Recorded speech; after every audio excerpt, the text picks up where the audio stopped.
রোববার বিকেল ৩টা বিশ্বখ্যাত Land Rover, Mercedes Benz, Alphard, Pajero ও প্রাডো ব্র্যান্ডের ৫টি গাড়ি এসে থামে রাজধানীর কাকরাইলে শুল্ক গোয়েন্দা কার্যালয়ে।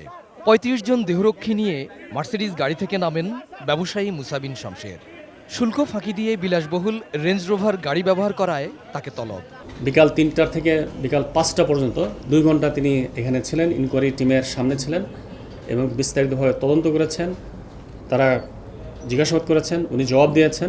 ঘটনার সূত্রপাত এই গাড়িটি নিয়ে। ব্রিটিশ বংশোদ্ভূত নাগরিক ফরিদ নাবির ২০১০ সালে শুল্কমুক্ত সুবিধায় ৬ মাসের জন্য গাড়িটি বাংলাদেশে এনেছিলেন। এরপর তা ফেরত না নিয়ে মাত্র ৫০ লাখ টাকায় বিক্রি করে টাকা নিয়ে লন্ডন চলে যান। পরে ভুয়া আমদানি কাগজপত্র দিয়ে ফারুকুজ্জামানের নামে ভোলা বিআরটিএ থেকে গাড়িটির নিবন্ধন করা হয়। অথচ ব্যবহার করছেন ব্যবসায়ী মুসা বিন শমশের।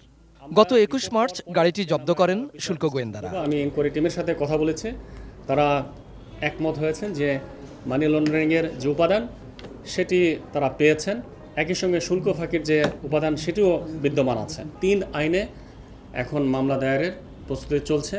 শুল্ক আইনের দৃষ্টিতে তিনি অপরাধী। এ বিষয়ে মুখই খুলেননি মুসা বিন শমশের। অসুস্থতার কারণ দেখিয়ে গণমাধ্যমকে এক প্রকার এড়িয়েই চলে যান। আমার শরীরটা ভালো না, আমি কথা বলতে পারছি না। শোনো, আজ ৯ মাস ফেসিয়াল পলসিতে আমি ভুগছি, কথা বলতে পারি না। একে আজাদ, এটিএন নিউজ, ঢাকা।